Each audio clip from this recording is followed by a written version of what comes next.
Brian. And I am Bear. And we are back with another amazing episode, of course, because that's how we do it. How are you, Bear? I am great. A little tired, but I'm ready for this amazing episode of Fast Charging number 33. Can you believe it? Where do the time it go?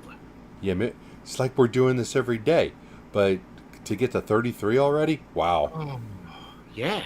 I don't know what's so magical about that number, but it seems like a lot. And for those curious in the chat, I have hit the 1,000 subscribers and 4,000 watch hours necessary to monetize. Yay! And now we're waiting for YouTube to review the channel. The review is in progress. It, from what I've read online, it could take a few days. They say within a month. It's like, guys, you get money too, you know. Just how it's not automated, I do not know, but all right. Yeah. It's it's probably going to happen about 5 minutes after the stream ends. That's my prediction. Yeah. Maybe by the time I do my Friday live stream, it will be up. But who knows? So, what do you want to talk about, man? Anything going on? Yeah, no. Let's just call it. It was a good show. Thanks everybody for tuning in. Bye-bye. Smash and bonk, and don't forget to Do you know that choppy charging access hampers EV growth potential much more than it appears on the surface? Well, I don't know why they say much more than it appears on the surface. I think it's quite obvious, because if you got someone renting a car, for instance, and they go try and an EV, try and charge them, they're clueless. And I've got people renting my Teslas, and I know what to do, and they're constantly bringing these cars down to 4%. And Tesla has some of the easiest supercharging setups with probably the most functional. And I know these other ones don't. We talked about it last week, that they have a lot of issues. 25%-ish or so of every charging station has an issue. So charging access, I include that if a charger's not working, you don't have access. So I definitely think it has a big effect. And what do you think about that? Well, so this chart is kind of weird to me. It says only 12% of respondents have access to charging where their vehicles are parked at home. I believe that low number is in part because people don't have charging set up at home yet. I'm confident more than 12% of Americans would have access to charging at home if they installed a charger. I agree with that 100%. But you can always get a poll to make it look like whatever you want it to make it look like. Well, I don't think this was made. Morning Consult is very reputable. I believe the bias comes in from the respondents themselves. Only half of EV and hybrid owners have access to charging at home. That's ridiculous. That's not. Yeah. Maybe they haven't installed it, but if you're buying a $50,000-$60,000 hybrid, I'm going to tell you right now, you could put a charger in at home. But that's what I'm saying. The question itself, respondents who have electric vehicle charging access where their vehicles are parked, it's kind of a loaded question, and though I don't understand how only 56%. Oh, you know what? If they put hybrid in the same category as EV, it's a loaded question. Right. Why would a hybrid owner need charging access? Right. So but it is an obstacle, faux show. Did you see that brilliant bit of coverage from Fox Business? That was a horrible article. I read that a couple days ago, and the guy's problem was his own ignorance, and not planning his trip properly, and he wants to blame the EV. If you're going to go to a level 2 charger, that is I don't know what he went to, like 16 kilowatt chargers, or whatever it was. If you're planning your trip and you plan to go there, expect to be there for 8 hours. You don't do that. That is not a trip charger. That is not something that you stop at while you're doing a road trip. And when it says, the headline is, I rented an electric car for a 4-day trip. I spent more time charging than I did sleeping. Guess what, my friend? That Venn diagram could be a near perfect circle because you can charge it when you sleep. Yeah. That's kind of the plan. But the sub-headline to me is the better part. 4 days and 2,000 miles from New Orleans to Chicago, $175 in charging. How many tanks of gas is that? Depends on what you're driving, of course, but that seems like not too bad as far as charging costs go. That sounds like 2 tanks of gas. You cannot cross the country on 2 tanks of gas. Absolutely. And keeping in mind that this person did not have a charging plan, they're paying the highest prices. And whenever you're using any type of charger on the road, you're always subject to the prices that they charge there, which is going to be a lot different than it will be at home. It's going to be double. PlugShare app, a user-generated map of public chargers, showed thousands of charging options, but most were level 2, requiring around it. Hey, you know what? There's an app called A Better Route Planner. I feel like if you are an expert in this subject, and if you're not, don't write the article, you would know that. And I've yet to hear anything bad about A Better Route Planner. Yeah, this is overall an embarrassing article, and it went on way too long. Also, it was too long talking about how many times that they screwed up. So not impressed, and obviously it's just another hit piece. But these things move public opinion. Yeah, they do. And in some ways, these echo public opinion, even when they're grossly inaccurate. Yes. So what do we need to solve charging? Well, you say we need the government. Huh? Okay. We're not quite there yet, are we? All right. Yeah. So you're saying expansion of the expansion of charging generally. Yeah. Now, I have a question for you because you own Teslas. And you rent them, and you drive them, and you love them. Expansion of the charging network lags behind sales. Is it an issue where you live? There are no superchargers that are close to me that I would drive to. There is nothing. I mean, we're talking from where I live, a supercharger that I would go to, because I would not go to anything that was less than 150 kilowatts or 125. I think anything below that, why am I going there when I can charge at my house? Granted, it's 30 miles per hour. It's not comparable, but I'm not going to drive. Like Casa Grande is one of our nearest superchargers. It's 50 miles away. We've had occasions where we've flown over Lucid and we've had to charge because we didn't have a full charge starting the day, and we have to use that supercharger. There's some in Scottsdale, which is also going to be 30 miles, 40 miles away. There is none in my area, and when I say my area, I don't just mean my town. I mean the surrounding towns also. They are in the main area of Phoenix. So there is definitely, and these are just Tesla chargers I'm talking about. There are some EA chargers, which I can't use without a $500 adapter. So yeah, there's definitely a lack of superchargers, but I don't need them. I don't need them around my house.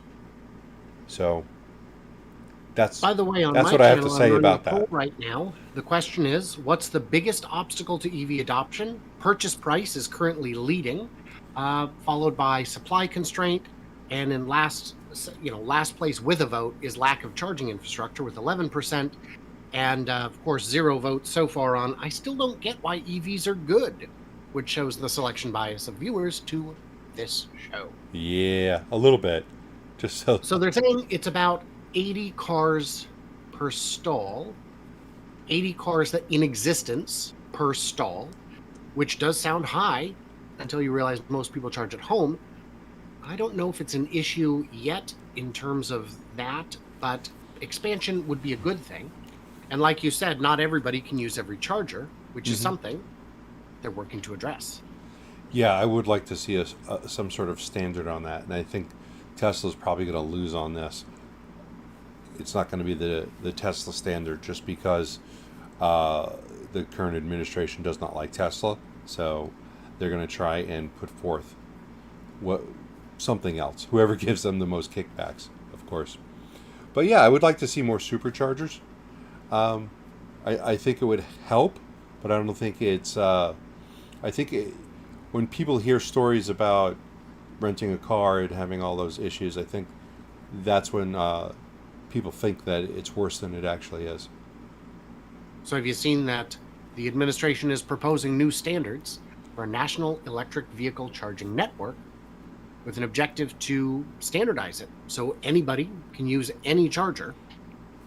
And CHAdeMO is a bit left out on this one because it never really caught on, and it's too slow, and it's not for the future. It's not great. But what are you thinking on this? Well, I know that there's been some push to get level 2 chargers pushed out by the government, and I'm very worried about that. Because, well, I don't lose sleep over it, but it concerns me that level 2 chargers are not going to be fast enough. They need to put chargers in that can charge vehicles as quick as possible. You want to get them down to a time that's close to refilling an ICE motor. Absolutely, 100% agree. They need, destination chargers can be level 2.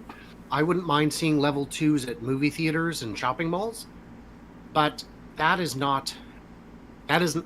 something business should be handling, not the administration. Yeah. Although getting everybody to use the same plugs would be a good. Yeah, that is definitely a good step. I'm just scared that they're going to start putting out level 2 chargers that are, let's say, 50 kilowatts, which is not adequate. But they're going to invest millions to billions of dollars on something that is not adequate. But that would be typical government, and it doesn't matter which administration is there. Any government, I could say just, oh yeah, sure, who's giving me the biggest kickback? Oh yeah, we'll go with your level 2 chargers. They're 50 kilowatts. That sounds like a lot. When in reality, you've got companies like Tesla, Electrify America. They're working to get 350 kilowatt chargers out there. So I could see this just if they can get the standard going, yay. If they, but the level 2 chargers, I don't want to see anything pushed out until the best is out there for charging solutions. As you can pull into a Shell station, plug it in, and be done in 10-15 minutes, and on your way. Andy just commented, remember, not all EV owners have garages to charge in at home, although most Tesla owners probably do. I would agree with that. If you're buying a $10,000 secondhand Leaf, you need you may not have a garage, and you may need charging. Right. So this is not, this is at least an attempt to make a step in the right direction. Are there any dumber suggestions out there?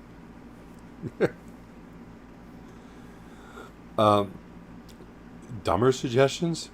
Yeah, like no free EV charging without also offering free gasoline and diesel. North Carolina House bill would place limits on car charging stations. So where are people getting free charging, by the way? Sometimes it'll be at City Hall. Sometimes it'll be, I think it was Blink who has some little free, very slow chargers at places like Walgreens. Yeah, there are places where free charging exists. Yeah, that's stupid. So, yeah, sorry I missed your segue. But yeah, this is really stupid, and I hope it doesn't get passed. The whole idea of offering free charging right now, which is not going to last forever, is just to get people to move over to EVs. So it's just one of those small incentives. People are probably not getting a 250 kilowatt charger getting charged up in 20 minutes. These are probably just trickle chargers. So Yeah, Stop that's whining. exactly what it is. Yeah, this would require any customer who uses an EV station must receive a receipt. Oh, that's the other part. Is it says if you're getting free charging at Walgreens, it has to say on your receipt, by the way, this much of what you spent today was given away as free charging to other people. Oh, jeez. And even if it's a few pennies, there's people who are going to complain. Oh yeah. Oh yeah. Because the world is full of Karens. Yeah, this I really don't see something like this passing, but geez, you never know. You never know. Also, it'll be difficult. One of the comments I had read is that it's difficult to create a law which compels speech, and listing that on the receipt would be compelling speech. It'd be like, could you, instead of having a plastic bag ban, could you put on there how many turtles are going to die because of your purchase today? And you're never gonna, it's never gonna pass. But this is the fact that it's so stupid, but still in some regard moving forward, is just a testament to how goofy stuff is. Yeah, what a waste of time. What a waste. Wow. But speaking of the government giving money away, that's almost over for Toyota. They are running out of federal EV tax credit. This is actually a little bit of an older article, but I was looking up the new Toyota Buzzforks. BZ4X. How do you pronounce it? It's Buzzforks, right? Let me know in the chat. I'm pretty sure it's Buzzforks. I can't pronounce that because it's obviously not a word. It's got numbers in it, but I keep forgetting the name. But I might be able to remember it now that it's called Buzzforks. And I did take a look at this car because since this is coming out, and all the Toyota dealerships in Arizona are putting market adjustments on hybrids, so there's market adjustments on this. So they're basically going to take your tax credit, but they are starting to trickle in. They are unbelievably odd looking with that. What do you think of that wheel well fender flare? Well, I think the car looks great. I can't wait to see the finished version. Yeah. It comes with a free can of paint, so you could finish spray painting. Well, this is the prototype, right? Nope, that's the actual car. The unfinished, unpainted? Well, if you get it in a different color, though? If you get it in a different color, you still get those black things surrounding the wheels. Oh, okay. So the objective is to not sell any. Well, yeah, pretty much, and that's why the range is probably, I think it's around 225 on the low side, maybe 250 on the high side. So I'm going to tell you right now, that does not look like a finished car. No, it doesn't. Who thinks this looks finished? Let us know in the comments. Who thinks this looks pretty? Wow. Yeah. Oh. So this is your buzz fork, and I don't know how that. I'm going to put on a few photos. Yeah. Because I'm sure it's not going to be. Boy, that is not for me. That is not for me. Yeah.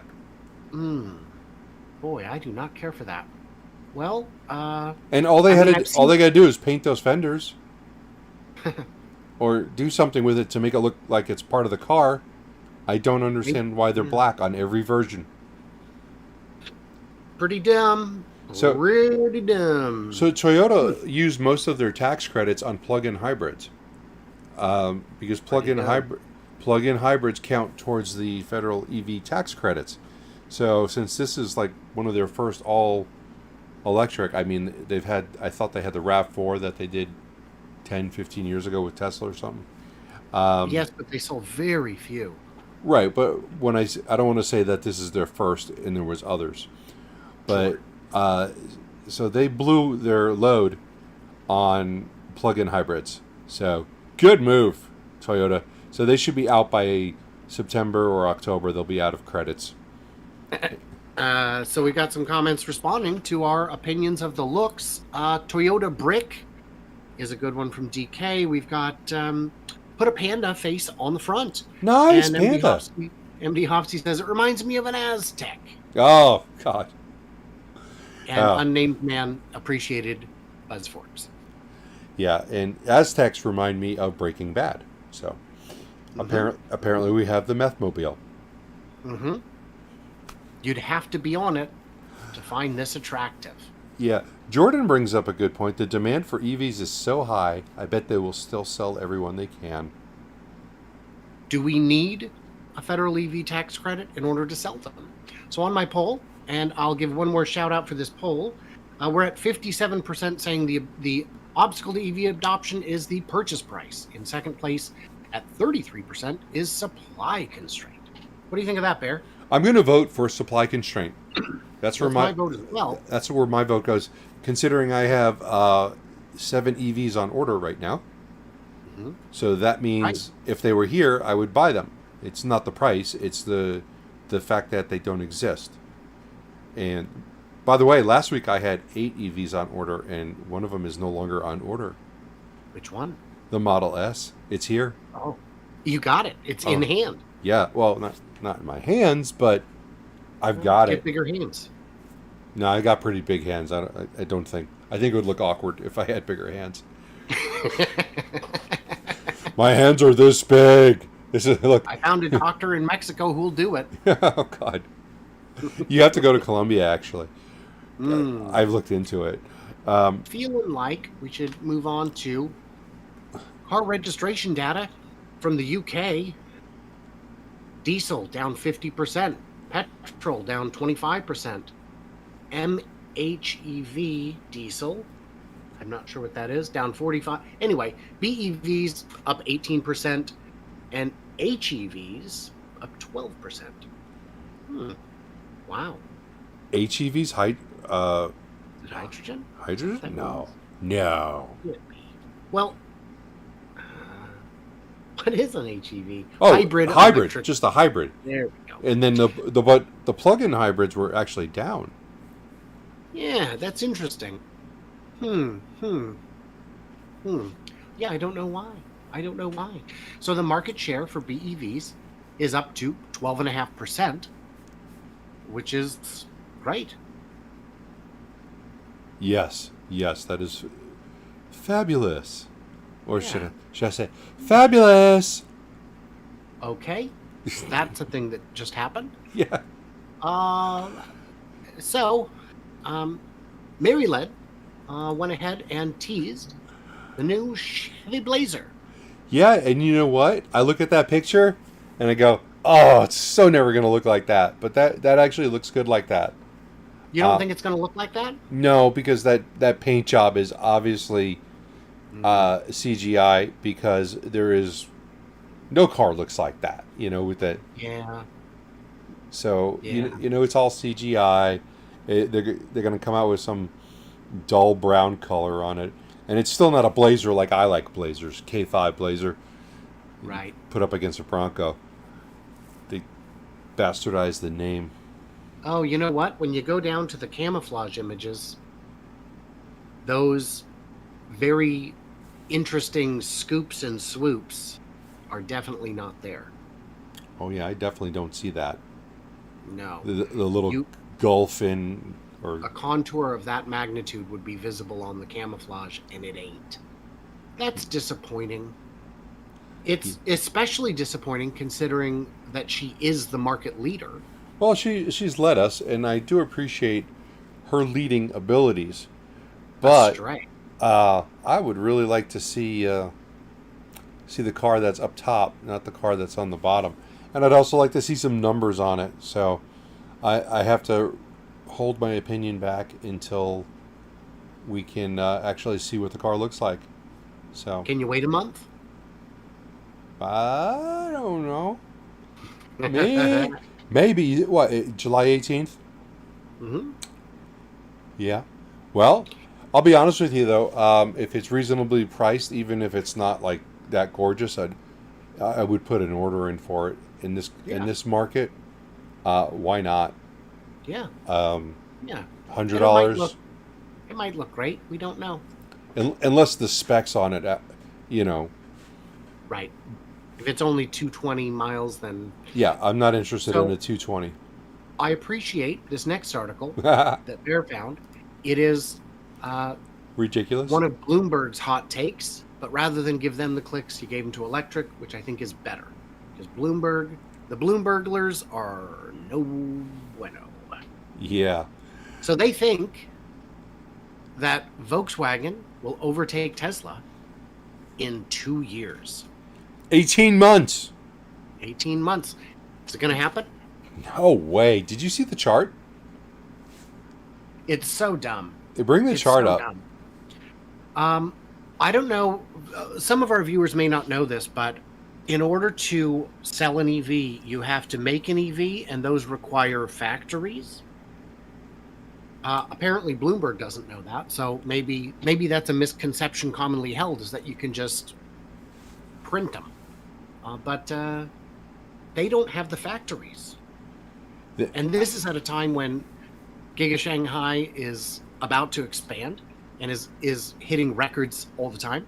Giga Berlin is coming online. Giga Texas is coming online. And Fremont just had their biggest single day of production ever. My friends, you shall be struggling. Yeah, it is quite amazing. They've got it looks like Tesla projected at like 1.4 million for this year, which is probably going to be spot on.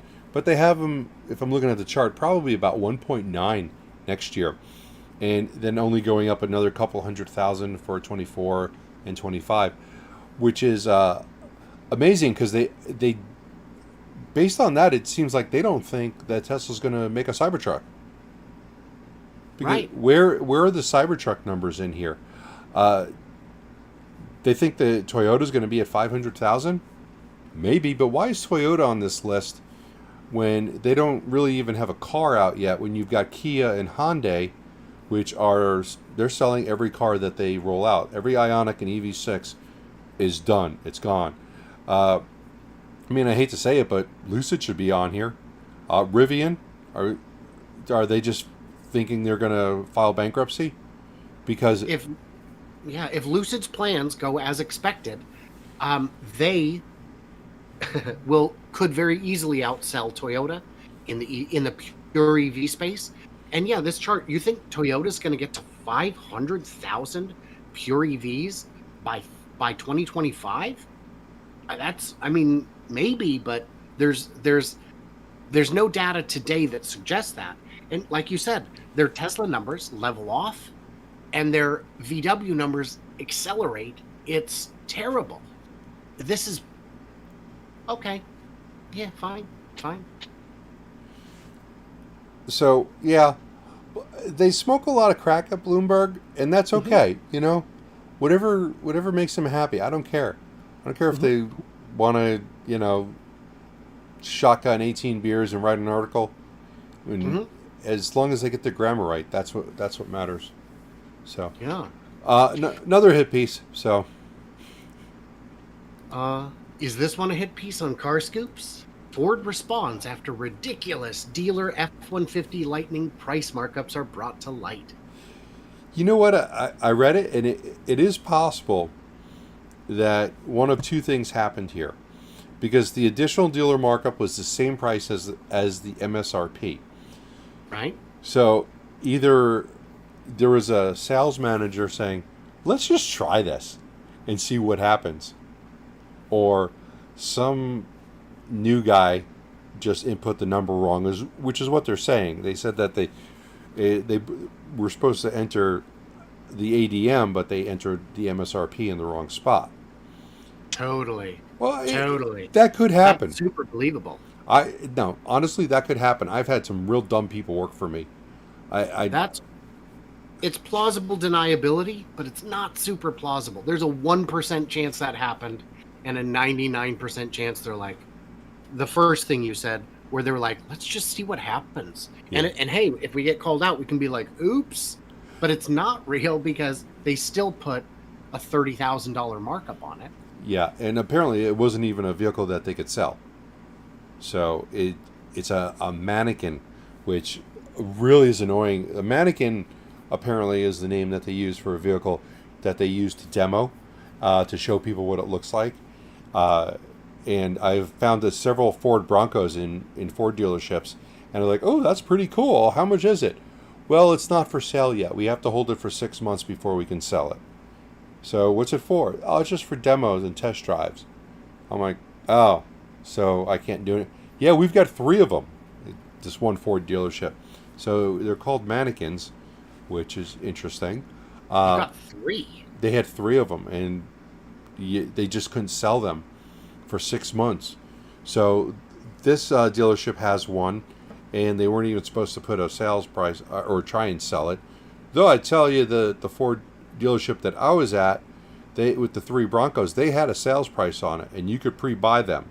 They also had a $25,000 market adjustment on a $35,000 vehicle. It was a base Bronco, which they put $15,000 worth of add-ons, bumpers and racks, some cool stuff, but not $15,000 worth. And then they slapped on the $25,000 ADM. So they took a truck that had a base price of $35,000 and it was now sitting at $75,000. So ridiculous stuff.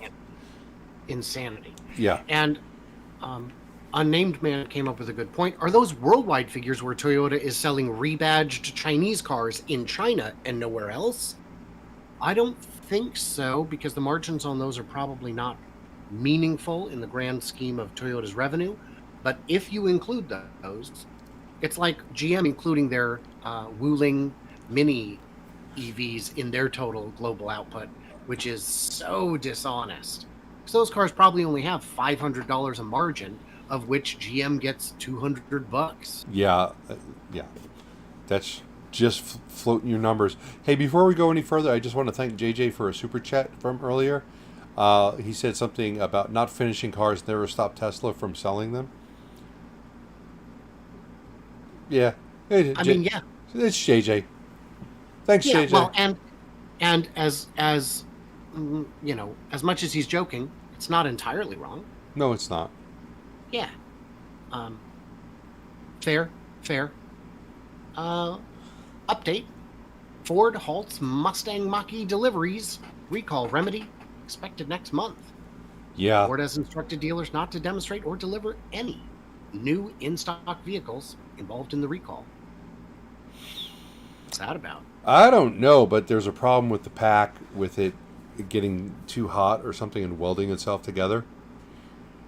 So I don't know what's going to exactly happen with this, because they say they don't have a solution until Q3 of this year. I wonder if they have a solution, but they can't implement it till Q3, because it says they don't have it. It says, however, there is reportedly no current fix available. But luckily, in the recall notice we filed with NHTSA, please note it's not a stop sale. Dealer can still sell, they just can't deliver the vehicle.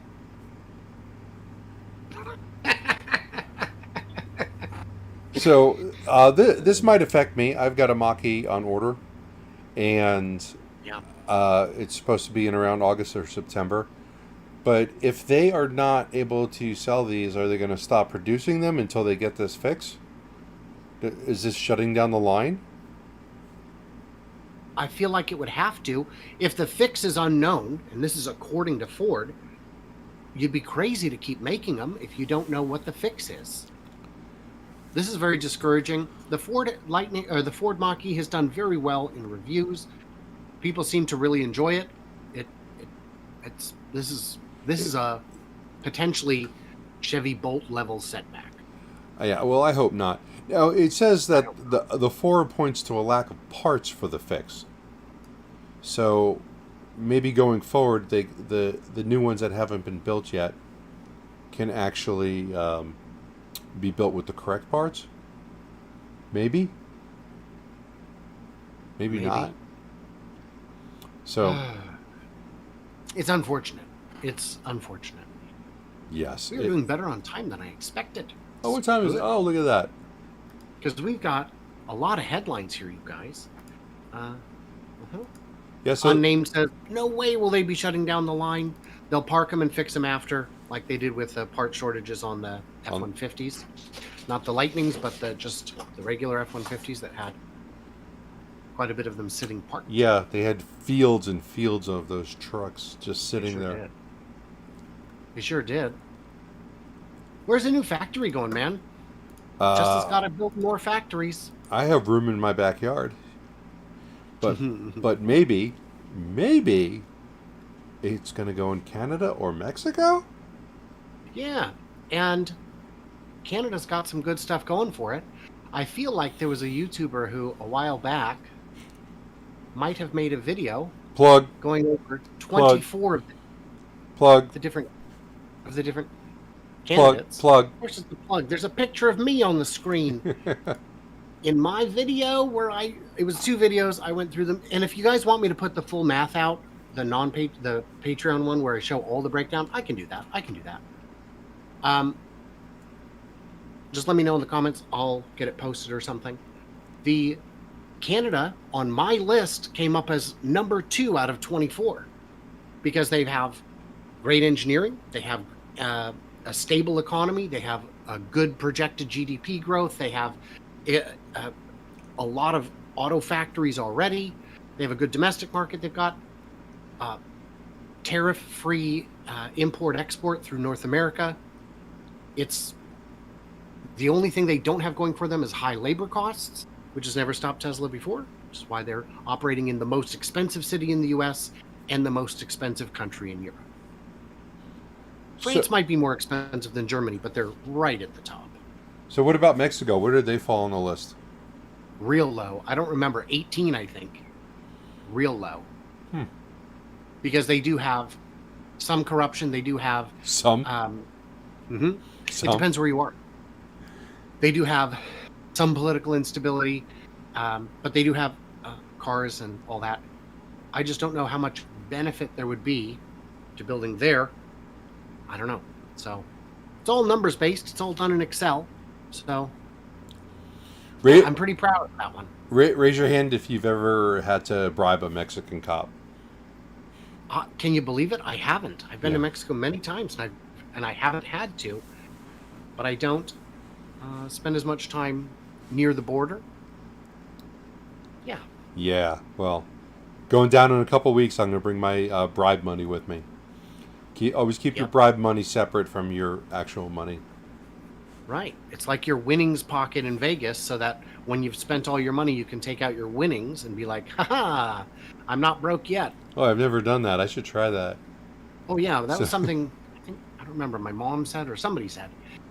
Yes, JJ, with his classic that I still love, Gigante Mexico.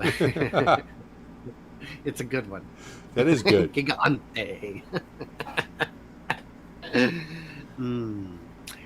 Good stuff. So you know those layoffs we were talking about? Who's getting laid off? Well, less people than we thought. Elon had mentioned we're slashing 10%, but Giga Berlin's still recruiting. Shanghai is not laying anyone off. I think it was more about trimming the fat. I really do. Oh, certainly. It's for the people who want to pretend to work. I love that phrase. Yes. I love that phrase. Yes. And in my comments on my video about the layoffs, I got a lot of people very upset with me because I said some companies perform better without work from home components. There's some jobs that just get done quicker in person. And a lot of people say, "What? But people deserve to work from home." Great. There are a lot of jobs that will let you do that. If it was me, I wouldn't take a job that made me go in 5 days a week or 6. I wouldn't do it. But if I was younger, oh, absolutely. And when you watch videos by like Joe Justice and Farzad, who have worked there, they can explain to you how being there hands-on makes a huge difference. Yeah, I can tell you 100% working from home for me means about a 99% reduction in productivity. Just saying. Not 99 for me. It depends what it is. But my extracurricular browsing activities are different when I work from home. I'll bet they are. Because, Did you know, family friendly, did you know LG Energy is going to invest $500 million in their new 4680 battery plant? Which I assume they're making for Tesla, right? It would seem so. It does say in the mass production of Tesla 4680 battery cells, start production as soon as next year. Doesn't it make you wonder why they didn't start building these factories like a year or two ago? I have a theory. I was thinking about this earlier today. I believe Tesla thought it would be a lot easier than it was to get these plants up and running, making 4680s, and it's turned out to be a problem. Apparently, according to Dylan on Electrified, they only are up to 1 million cells a month in Texas, which is only enough to make like 1,200 cars. That's a problem. So I think Tesla kind of late set out to find more partners to build 4680s because we're going to struggle to keep up. And even at $500 million, it's only going to produce 9 gigawatt hours worth of production capacity, which is chump change. Oof. Yeah. Chump change. Yeah. I have to interrupt with JJ Super Chat because he throws money so he can get his voice out. Why, when Nikola is rumored to halt hiring, it's the end of the world, but when Tesla announces actually losing workers, it's bullish? I think when they announced that they were cutting 10%, I think the stock took a hit from that. I don't think that was looked at as a bullish thing, though I think normally when companies are laying off people, it is considered bullish. However, that Nikola rumor was that it wasn't that they, that was a mixed rumor of a lot of BS, including that half of a department had left or the entire department had left and that they were halting hiring. I don't think halting hiring on a startup is ever a exciting, bullish thing. I think that would be bearish, but it wasn't true. So. And I've never covered Nikola hiring, firing, layoffs, staffing at all. I said that Tesla, in my video, I said that Tesla layoffs were not a bad thing, and that they could even be a good thing because they're not. You have to question the reason for the layoffs. Like Bear said, if a startup is laying off, it could be. If we were to hear that tomorrow that Rivian is laying off 10% of their workforce, that would be a big red flag for me. Oh yeah. But if I heard that Google is laying off 10%, I would not question that Google. I would question why 10%. It seems kind of big for a company like that, but I would assume that they're getting lean.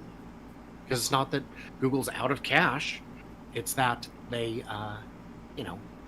they make amazing products. So like when I say, hey, Google. Sorry, something's not right. That Wait happens. a few minutes and try setting up again. You can also try unplugging your device and plugging it back in. Amazing product.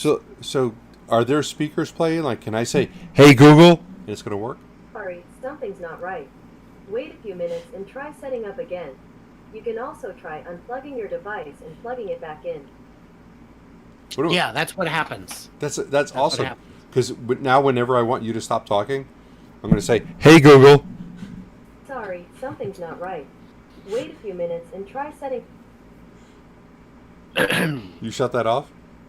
No, I turned it up accidentally, which still... Quality products. Inconsistent quality products. So why is she saying that? If I say, hey, Google, she's... Sorry, something's not right. Knock it off. Knock it off. I don't know if I can. It can't reach the Wi-Fi, and for some reason I can't get this Wi-Fi on that network. Anyway, it's a whole thing. And also I can't remove lights. So like when I tell it to turn down certain lights, it'll scream at me that it can't find other ones, and it won't let me remove them because it doesn't recognize my voice, and I can't add it because it's already been added. So it's a real gem of a product. Yeah, well, let's move on. To be honest with you, every time I walk into someone's house and I see they have an Alexa, I say, Alexa, play death metal music, and then I just keep walking. And, because you basically have control of that device. Yeah. All right. Anyway, enough playing with your, toy. Electric last mile solutions to file for bankruptcy. So I have a question. Who?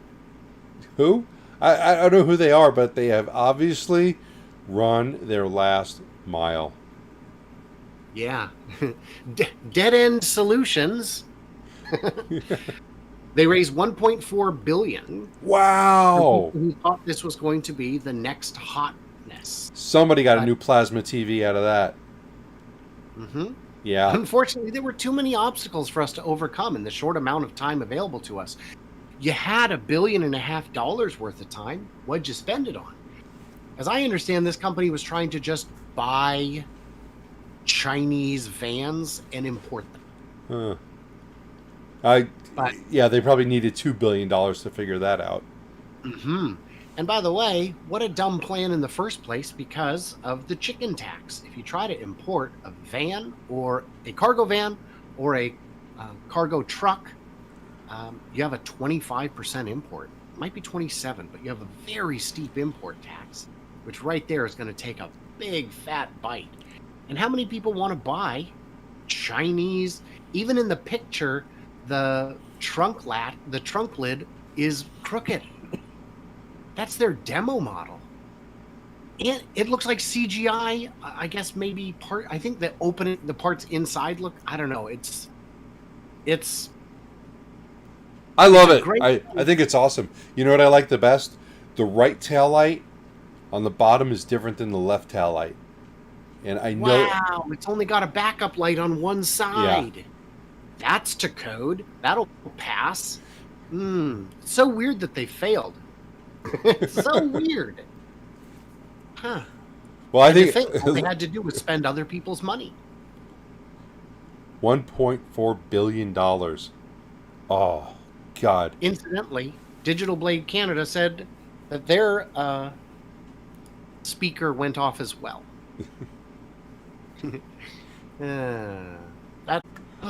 Any news for JJ?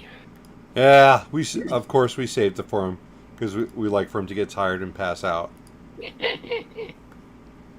Well, Bosch announces $1.3 billion hydrogen technology investment by 2025. Hey, they could have used that money and bought last mile. Just saying. Buy him one more mile. Yeah. Who knows? That could have been the mile that made the difference. Our second last mile. So for those who don't know, Bosch is a very big, what would that be, tier 1, tier 2 provider who makes all kinds of stuff for cars, control systems, spark plugs. I mean, all kinds of, they're huge. And I want to say they're working on their own self-driving initiative. I don't recall, but yeah, everybody should. Yeah. And yeah, they're going to be working to expand hydrogen technology. Yeah, and they also supply. What are they, JJ? Are you still here? They supplied the fuel cell system for Nikola for their future FCEV, and they are going to have a 50,000 square foot, which is not that big, building, I believe, at the Nikola site in Coolidge, Arizona, where they will be assembling some of these fuel cells that will be for Bosch. If Bosch says they need 50,000 square feet, I believe them. It's not undersized. It's not oversized. It's the size they need. They know what they're doing. Yeah. And yeah. We even got a comment on your side. Daniel says Bosch is great. And Digital Blade saying Bosch is supposed to have great engineering. What the? Yeah. They do have great engineering. There's no what the. If there's going to be money in the hydrogen side, they are going to pursue it. Yes, and there will be money, despite what you think, Brian. I'm sorry. No, there will be money. Yes. I just don't think its long-term viability is assured. I think it's going to be a very expensive road to, yeah. Complete the infrastructure. Let's just leave it at that. Well, yeah. Completing the infrastructure is going to be a monumental undertaking, and we do not have a space race caliber of love and affection for the project, and it's going to be difficult. Doesn't mean it can't work in a number of applications. Unnamed man said hydrogen is great for high heat industry, planes, and boats, but nothing else. So we shall see.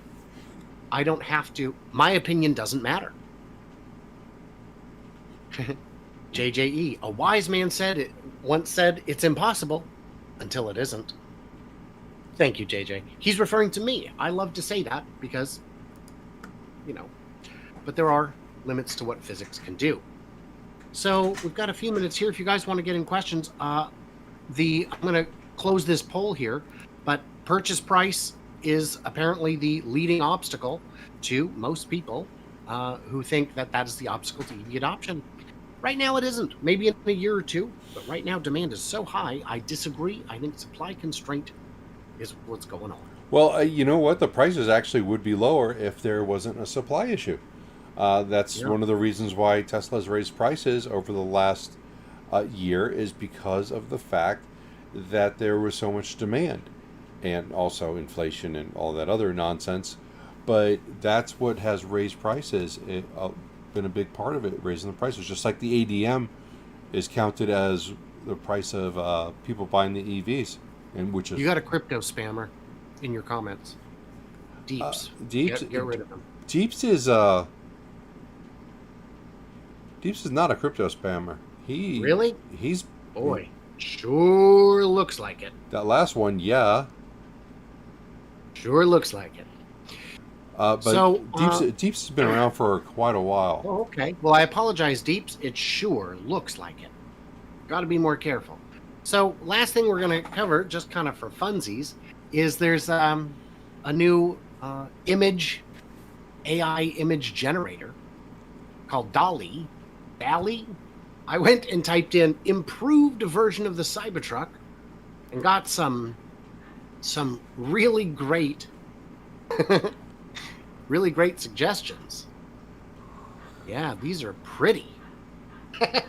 They're pretty weird. They're great. They're great. And then I also typed in Cybertruck, but more normal looking. How do you feel about those, Bear? I'm trying to find which one that was. I probably called it B0. Well, you didn't name it on my computer, so that makes name it. That's a file name. It looks like I didn't get that one, but I got the futuristic science fiction pickup truck. That's a good one. And those are gonna come to market. I think the one on the bottom right that looks kind of like the side of a hill is definitely on its way there.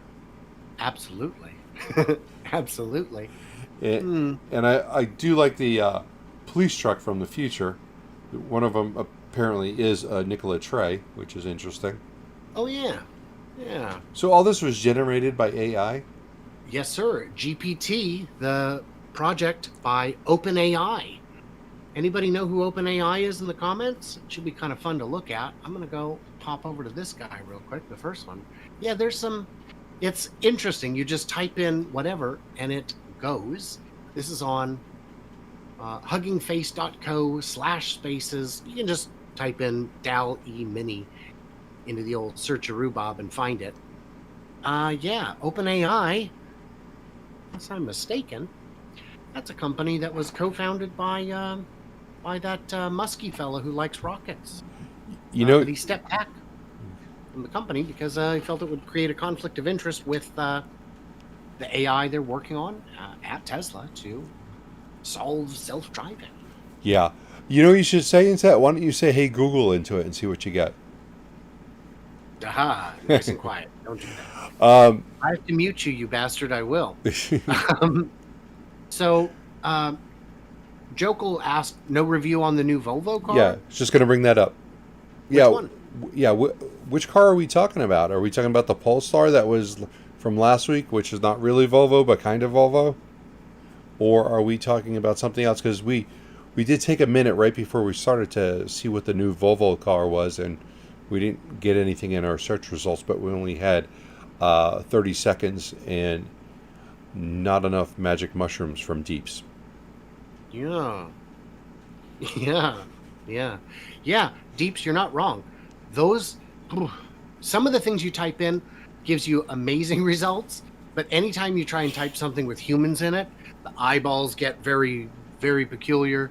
And if I did get a great one, I searched predator alien dancing in a tutu, and it was magical. The results were magical. Wow. Yeah, there was another one I did where I mixed an artist. I said, I don't remember. I saw one that was Walter White drawn by a certain style, and it came out really good.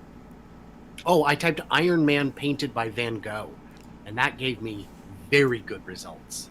All right. The VC40 is what, Mr. DC40. No, Okay. VC, Victor Charlie. Victor Charlie 40.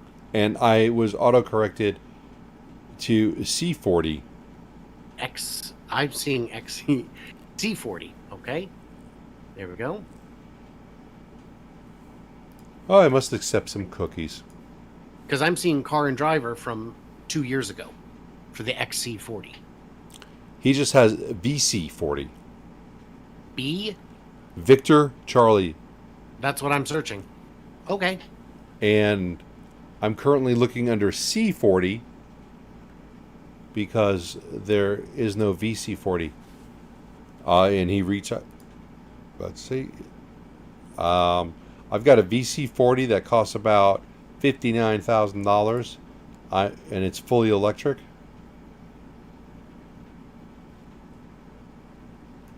Well, that's something we can look at for next week. Oh! Got a few. Oh, wait. It just ran my foot over with its 226 miles of range. Suboptimal. Suboptimal. Disappointing. $60,000 for 226,000. And it has a lot of resemblance to the Polestar 1. Just like it just looks like it ate a little bit more. Just a little taller. Any last minute comments? We've only got a couple minutes left. You know who we should thank, Bear? Mary? She led and it matters. I was Yeah. going to thank our patrons, both yours and mine. I was going to thank JJ for dropping the super chats. Apologies to all my fans who hoped to come in and drop me a super chat today. YouTube is still reviewing to make sure that my channel is actually eligible for monetization. That will happen eventually. Yes. Hopefully before your 30th birthday. Today is day 132 of the second channel since I've been publishing. And yeah, it is not going... I mean, it's been a journey. It's been a journey. And folks like JJ, Rick Thor, and Armand have joined at the 420 level, which is the official support level for the second channel. For not just the second channel, but for Charging with BnB. The best simulcast on 2 channels podcast online. The only one that I know of, because we're trailblazers. We learned it. How did we learn to lead, Bear? From Mary. Of course. Of course. John wants to know, is Bera related to Bear? I just want to say that I want to thank Mary for everything that she's done for me and that she's done for my channel. Thank you, Mary. You led the way. Right. Digital Blade Canada says we should do a game next week. Who will be the first super chat on Brian's new channel? I like that game. I think the better game is who's gonna do the most, because that's a game where everyone wins, especially me. How about me? Next week on your channel, the person who donates the most gets something. Get some sort of you must have something to give away. I now have more than one of these. That'd be something. I love it. Discord flips it on my side. It looks backwards. Let's see. I've still got some of this swag from the event I could do. A little higher. Those are nice. Little higher. What was that? Yeah, good. The cards. The car. Okay, yes. Looking nice and backwards on my side. That's always great. It looks great on my side, so I think yeah. I think that's all that matters. Yeah, and on your side, I look away from the from the text, so that's cool. Yeah. All right. So, Bear, why don't you start the sign off? All right. Well, I want to thank all of my patrons, and I want to thank all the people that have subscribed to Brian's channel to bring him to that 1,000 level, so that he can get his live channel rocking and rolling. And we're going to be back here at the same time next week with more interesting topics, goofy topics, and maybe we'll even make fun of that Volvo a little bit more, and who knows what else. But thank you everyone for being here, and we will see you next week. And I also want to thank my people before he kicks us off. You thank people. Are people. Leaving. I just wanted to, he's got some live stuff coming up. I've got mine on Friday, but of course, this is the best show on the internet. So join us next week. Same bear time, same Brian channel. And yeah, thanks, guys, and we will see you, soon. All right. Bye.